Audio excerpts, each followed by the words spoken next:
Hey, it's Natasha. And Khalil. And we are the co-hosts of WokeNFree. Thank you for tuning in to our 150th episode of WokeNFree. Khalil, can you believe it? 150 episodes. That's a good number. That's a crazy number. But it's been a fun 2.5+ year journey that keeps on keeping. And essentially, if you've been tuning in every week for WokeNFree Wednesday, you know that WokeNFree is all about being real and honest with each other and you. We talk about everything and anything important to us, you, the world, and nothing is off the table. This week, we are doing a WokeNFree review of the Mexican Dynasties show on Bravo. But before we dive deep into that subject, we have to do your favorite time of the day. Are you excited? Yeah. It's Tasha's monologue. It's, I don't speak enough, so now I just have designated segments of conversation with myself. So it's always fun. Brilliant, wonderful mental health displays.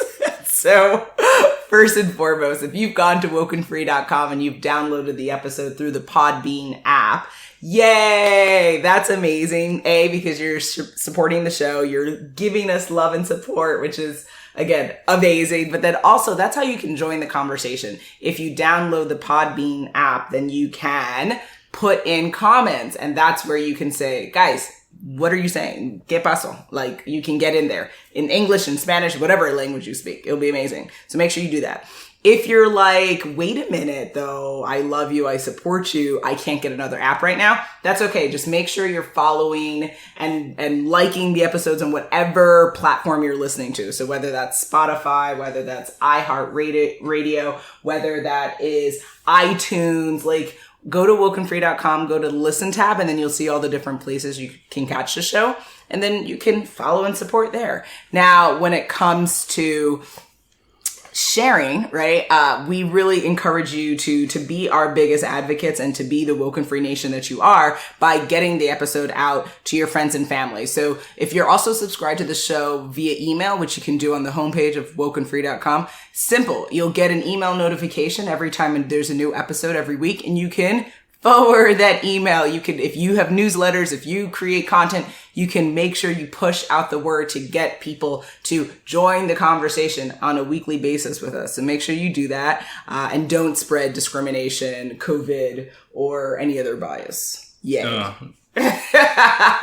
Now, when it comes to social media, we would love to conversate with you on Facebook, Instagram, Twitter, YouTube, TikTok, and Pinterest at WokeNFree. Guys, the content is lit. So make sure you go there and give us a heart, give us your thoughts, all of that good jazz. And then, of course, if you have 90 seconds, yes, I said it, 90 seconds. If you could review the show, say on iTunes, say 5-star reviews, that would be amazing. But seriously, we want to hear your overall thoughts about the show, right? Give us your reviews on whatever platforms you listen to the show on and that accept reviews. So definitely iTunes. We'd love reviews there, but feel free to give us reviews on whatever platforms you're listening to us on. Scene and jolly good old sport. I don't even understand how you want me to respond to that. So I'm just going to leave that there. Well, you'll give a response to the WokeNFree Nation in a few. Sure. Because every week we like to share a little bit about us before we dive into the topic for the episode. Last time we asked, which cartoon character would you rather watch, Bugs Bunny or Mickey Mouse? This week we're asking, which June-born musician's music do you prefer, Paul McCartney or Prince? So I know I will be totally demolished on Black Twitter, but my answer is neither. It's impossible. I know I'm going to get slack for it, but ultimately I'm not really into either. And yes, I know Prince. Yes, I get it, guys. I understand why people love him. I understand Purple Rain. The only Prince song I love is When Doves Cry. Everything else, I'm pretty much like, I'm okay with not listening to. So I know that is like heathenist talk, but it is what it is. Hit me with Bob Marley, hit me with Buju Banton, hit me with some really crazy reggae, reggaeton, salsa, soca, calypso, like the certain hip hop stuff. Like, I love music that just makes me party and makes me have a good time. I'm not so much into having to like really think and cry beyond what I already do. So Paul McCartney it is for you then. I've never really, my parents never really listened to him, so I never really listened to him. So it's like, wow. Yeah. Even with all the streaming platforms, you haven't checked out. Yeah, no, I've not been like, you know what, I'm waking up, it's Wednesday, it's a Paul McCartney day. No, not really. How about you? Well, of the two P's, I have to go with Prince. But it's not just because of his music. I do like his music, but I like what he stood for and his disruptive actions towards the record or music industry. What did he stand for exactly? He kind of just stood for like artists just doing it for the art and not like just conforming to record labels, wills and stuff. Because most of these record labels, what they do is they control the artist. They say how you're going to be most profitable, what you can and can't do. And Prince kind of just threw that all out the window and said he's doing what he wants. Okay. And he wanted to control all of his music too, which was kind of big for that time. So I think just in terms of like for all artists, Prince, even though Paul McCartney is like, he has legend status too, I think Prince is a bit bigger because he went beyond just like music stuff. He was making moves behind the scene that other artists wouldn't even have thought to do. So gotcha. Prince, I had to give the nod to him. But I do like Paul McCartney too. And I've only listened, I've heard some of his songs a while ago, but I only listened recently to like his, like albums of his, but he's good though. Gotcha. I give him credit where credit's due. I stand behind always kind of going against the machine and deciding to be your truest self, obviously, WokeNFree. But I sadly never could get behind his music. I was just like, I understood that people were so passionate about it, but wasn't my jam really. All right. That's unfortunate. It is unfortunate, yeah. Well, at least you've been able to check out the new Bravo show. That's been good. Nice transition, sir. It's very exciting. Yeah, that's something you enjoy, right? And I guess you should let everybody know, what is this Mexican Dynasty show all about? Well, like, if you've been hiding under a rock and you do not tune into Bravo, shame on you. Then I'll give you kind of a description based on what is on the Bravo website. So, connected to each other through a string of personal and professional relationships going back decades, the Allendes, the Besuros, the Madrazos have Mexico City and all of its offerings in the palm of their hands. With both humor and heart, they challenge stereotypes, raise a few eyebrows, and proudly showcase their over-the-top lifestyles. So that's directly from the Bravo website, and I apologize if any name butchering happened. Lo siento. But personally, I would say it was an entertaining, eye-opening display of wealth, privilege, and pointless drama with no real intellectual impact on its viewers. So a reality show then? Si, senor. But it was a reality show celebrating a certain type of Mexican culture. And it's very rich, very elite, and also not very diverse, meaning most of not characters, but they're like real people. The people, but because of how they behaved, it was as if they were characters. They were like, they looked very different, because I haven't had as much exposure to Mexican culture. So what I have been exposed to in my life, they look definitely very different from, and also some of the things that they enjoyed and just how they behaved was like, it was an eye-opening reality expression of privileged Mexican culture. And it was entertaining to a degree, but it definitely, it was interesting. What did you think of the show?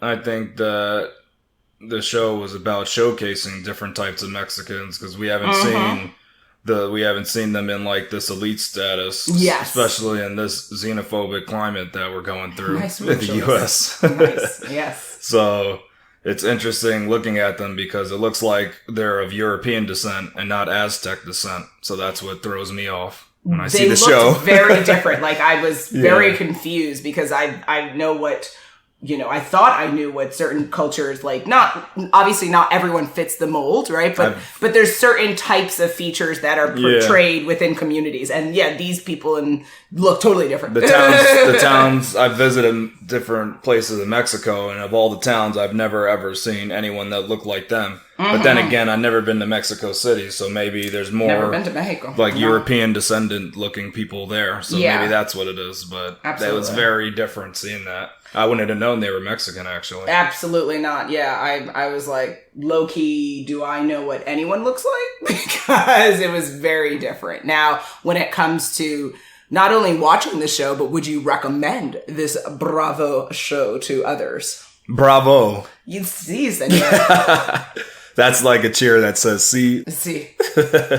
Well, what I would say is yes, though, as long as you don't hate reality shows, because it still falls into that category of the fake drama where you look at it and you're like, all right, nothing's really happening here that's so serious. Like, this is all created drama and people just saying, let's just start stuff that there is no issue. But besides that, I just think it's interesting watching, like, you know, this reality show that centers around people in Mexico City. So that's just like looking at some of the cultures and you learn about some of the traditions and certain parts of you the wouldn't city. have known how they even eat. Like, they have their own kind of Thanksgiving. It's interesting. Oh yeah, absolutely. Like, I was excited to see it because, you know, growing up constantly being inundated with white American culture, I craved seeing people that look like me and seeing different backgrounds and people from different places in the world, because you feel more connected with others if you can touch and have some type of understanding of how other people live. You can't just see one thing and think that that's the world. It's not. The world is beyond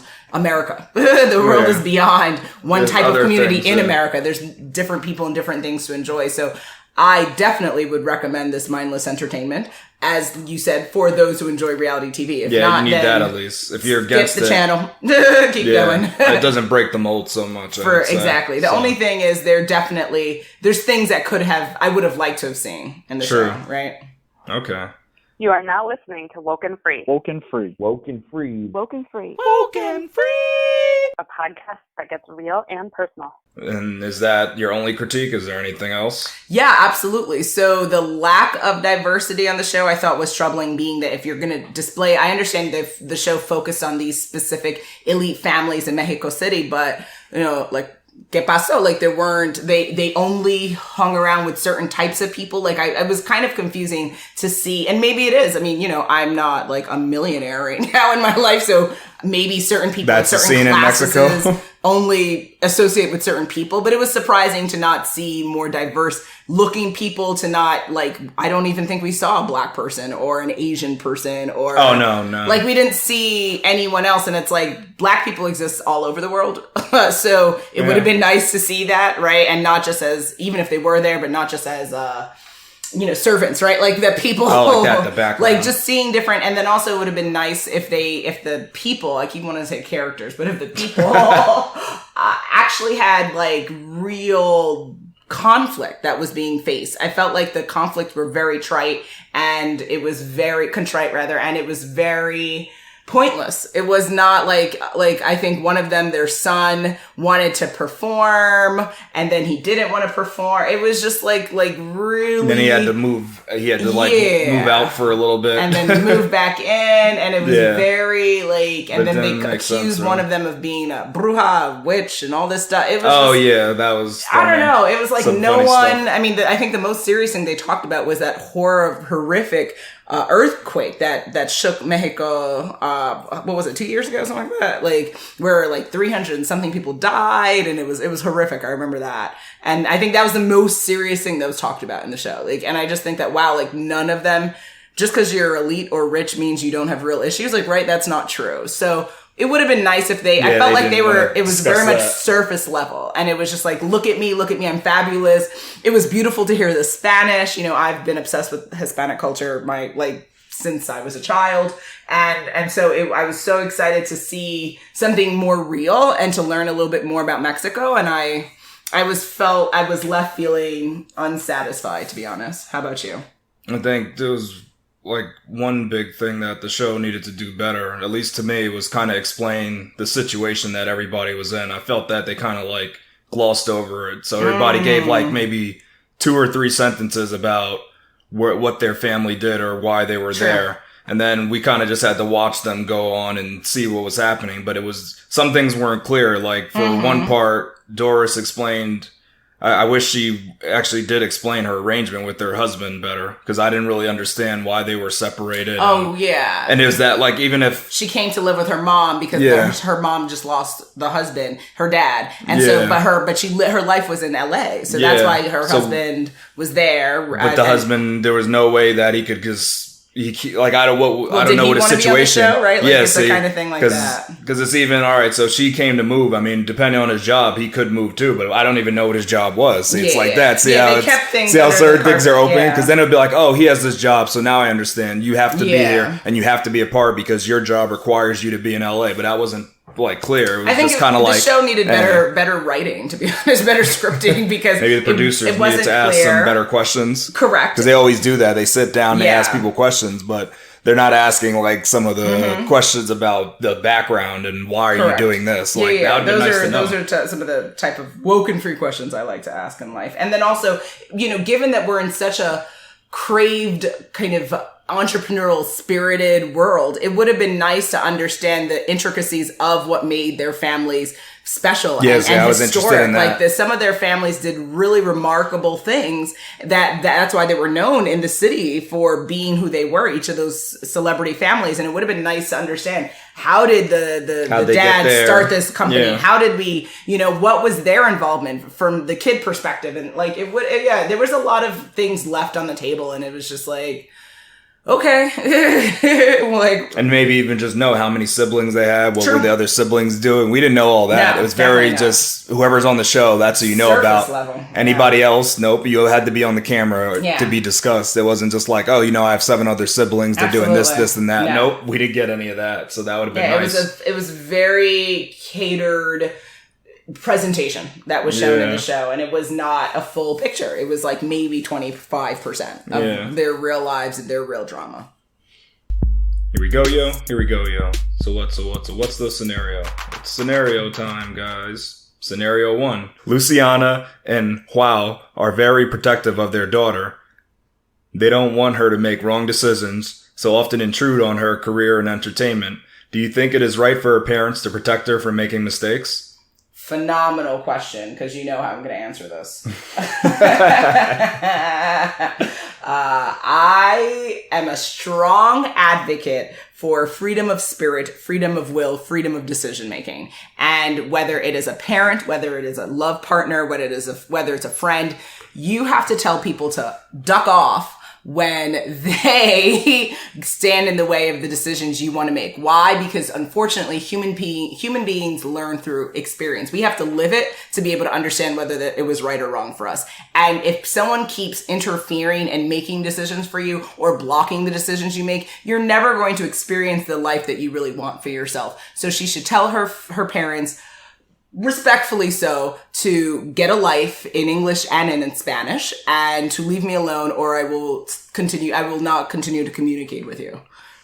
I think that's best. That's where I stand there. All right, that's some good advice there. Mm-hmm. I would think I have to agree with you. Mm-hmm. I think it's people's right to make mistakes, because I don't. It's unfortunate, but that's kind of like the best way we learn. Mm-hmm. Instead of just learning from hearing what mistakes other people made, it's better to kind of like do some of them yourself. You don't have to do all of them, but there's certain like things that you can't get over. You just have to make sure, because what's funny too is because sometimes people make mistakes, and it was just like, it's kind of like the situation brought that mistake on. So you might say, I can do it differently and it won't happen to me. Mm-hmm. So then you experience it yourself and you're like, oh, I guess either way, this is going to happen. So that's why I think it's good to make your mistakes sometimes, because sometimes you even find out more information from making it. So absolutely. That the other person didn't know ahead of time, right?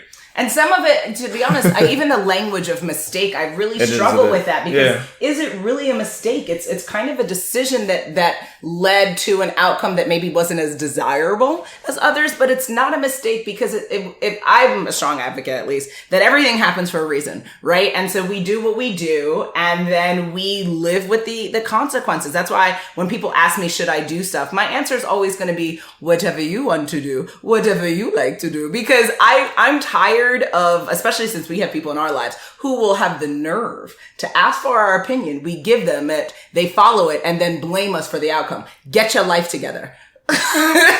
Do what you want to do and live with the consequence, whether it's a good or a bad one. Live with it. That's true. Scenario 2. Xaviera did not learn Spanish growing up, but has a rekindled interest in learning it as an adult. She lives in southern Texas, so is a hop, skip, and jump away from the Mexico border. Would it be a good idea to cross the border to help her learn the language? Another interesting question. During COVID, I'm assuming, right? Of course. Wonderful. So, muy bueno. So I definitely can't say her name, but... Yes, you can. No, yo no sé. No. It's too easy. Yeah, so she should definitely follow her heart's content, learn her culture, learn her background. Being multilingual is a wonderful trait. It is something that you can monetize. It is something that allows you to have greater reach and greater opportunities to make money. So muy bueno, excelente. And whether she should do it on her own, again, is a decision she's going to have to do to make sure she feels comfortable with those decisions. I've never been to Mexico. I want to go. Do I want to go during COVID? Probably not, but she has to make that decision based on her health conditions, what she feels comfortable doing, and based on the financial risks associated with that decision. But I say go with her heart. If her heart says, I'm going to Mexico, peace out, chicks, then do you, boo. Yeah, I think it's a great idea for her to cross the border because the cost of living is going to be a lot cheaper. So I would say if she can, try to work in the U.S. side and then go and live on the Spanish side on the Mexican side, because then you get a cheap cost of living, but at least you get in the U.S. paychecks. So that's kind of nice. That's nice. And then you get to learn Spanish at the same time, like what she was looking forward to. So but the thing she got to think about is the laws at the time, because she has to make sure that she's actually allowed to cross the border, because I heard that they're taking leisure crossing away for tourists. Oh, wow. So okay. that's she has to look into legalities. Yeah, and once she gets past that, then she can decide if she wants to go there. But if she really wants to go there, she could actually get a job there too, and then she has a reason to cross over. So of course, she's got a couple of things to think about. But then again, getting a job in Mexico, it depends on the company, if they have a U.S. side of the company. There's logistics to it, but it is possible. Just do your research. Absolutely. And see. So I don't think she should worry about the COVID. I think she should worry about getting that culture. I think that's more important. I love it. Don't worry about the COVID. Just go straight to Raccoon City, guys. Yeah. Yeah. Just forget everything. Just, you got to go and learn that language. You have to. I admire people that go and are leaving to go live internationally, and they're like, screw it. Like, I'm going to be happy. Like, do you, man? I know we were so riveted to leave the East Coast, and it's been one of the best decisions we've ever made in our lives. Yes. So yeah, if she feels like there's something calling to her and she can be happier in Mexico, go have at it. Definitely. Scenario 3. Biana was born in the U.S., but most of her family lives in Mexico City. She has never been outside the U.S. and fears locations with high poverty. They are having a large reunion next year and invited her. Should Biana attend to meet new family, even though she is scared out of her mind? You're hilarious, actually, because you know how I feel about family reunions. You're just trying, aren't you? What? You're really trying me this Wednesday. Wait, this one feels you? His home. There's a home for your heart in it. I definitely can say the name for this one, but I'm not going. I'll just keep it consistent. Okay, that's so messed she up. She or he. So in this case, she. All right. So identifying as she, right? Yes. Okay. So that's her preferred pronoun. Wonderful. That's all we know. So just to keep everyone on the same page, I'm not a fan of family reunions generally because I find it highly annoying to have to. Now you're showing your true colors. To have to engage with people on an annual, biannual, or triannual basis with human beings that I don't have relationships with, I don't spend time with, to then just be hugged up and pinched and spoken to in crazy patois and asked if I want curry goat or oxtail. I think it's crazy. I don't understand. Like, my whole thing is spend time with people that have meaning and in your life, and that you can feed them and they can feed you. To me, that's like, if I wanted to go hang out with a bunch of strangers, I could just go outside. Like, I don't understand why, like, oh my gosh, I gotta go to a family reunion. It's literally a congregation of strangers. Like, unless you have relationships with these people, it's a congregation of strangers. I can just go to downtown Phoenix. I don't see what the difference is, but y'all can see my perspective on that. In her scenario, If she's deeply scared, it makes me want to say she needs to conquer this fear, because we give power to anything that we're fearful of, and it's really important to really confront that, and self included, right? I've been terrified of mosquitoes and bugs my entire life. Have to conquer this, right? We have to display these internal emotional demons within us. So if she's interested in conquering fear, she should go to it. If she's not highly annoyed by congregating with a bunch of strangers called family, then she should also go to it for that reason. Oh, okay. Yes. So you actually say she should go as long as she's not annoyed by the congregation itself, and that she's interested in overcoming her fear. All right, that's interesting. And your now, answer? what I would point out here is that the key is that I'm not sure, but from what I saw on the show, which isn't a lot of research, but it makes me think that Mexico City does not have high poverty. But I don't know. I could be wrong, because maybe it's only certain parts. Maybe they're in a certain part. Yeah, maybe I think every only major city has poverty and crime. Yeah. Like, I don't think that is, and people will try to put out narrative. You could find poverty in New York City, so. Could find it. You're lucky if you can find it. So poverty comes for you, always. Yeah, that's the thing. So I think she should go, because she's so terrified that she needs to get over this fear. And then I think she should go and see what her family's about. They're strangers, but they might just tell her, we have this nice opportunity and we want to bring you in on it. You never know. Oh, so pyramid scheme. Yeah, they could have that for her. It'd be nice. Bueno, why didn't I think of that? No, she can have her own team, and then she can have more people under her, and they can have their own business. I see where you're going with this. No, but I'm just saying. That could be the opportunity, but it might be another opportunity. Oh, I forgot. Yes, spending time with family can also lead to people asking for money. How wonderful. Maybe they give her money, though. You don't know. Excellente. But in exchange for what? For her family recipe that she's taken to the U.S. There's a sale to be made. Yeah, she gives back the recipe the family's been searching for all these years, and they give her cash. I mean, you don't know. The random things could happen. You're feeling very funny today, aren't you? Well, why is that funny and not thinking about a situation that's probably happened before? You don't think there's ever been a situation where a family's paid for a secret recipe that a family member was holding hostage? What's my answer to everything, Khalil?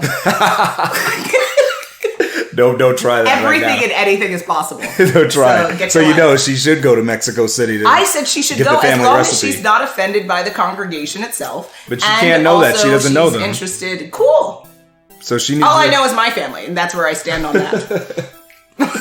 All I know, if you were Biana, I don't think you'd be traveling. I would not be traveling because I'm comfortably happy in Arizona. All right. That's good to know. Yeah. But we are at that time again. It is coming to the end of our 150th episode of WokeNFree. That's actually not too bad. So Excelente. We can actually now try to sing together now. Excellent. Yes, that's our Aztec coming out. Oh boy. The inner Aztec. Was quite the episode doing our Mexican Dynasties WokeNFree review. It was phenomenal. Will we leave you hanging for what our next episode will be about? Drum roll, please.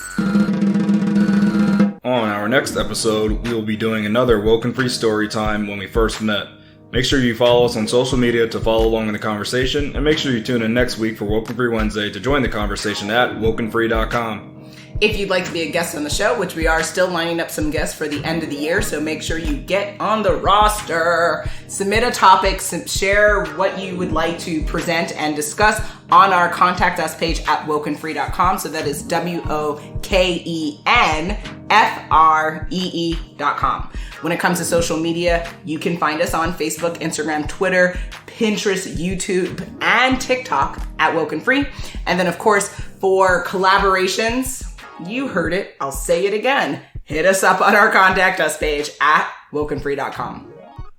If you didn't already subscribe, please do. Share the episode, and make sure you come back to join the conversation every Wednesday for WokeNFree Wednesdays. Remember, WokeNFree is more than a podcast. It is a way of life. Until next time. Excelente.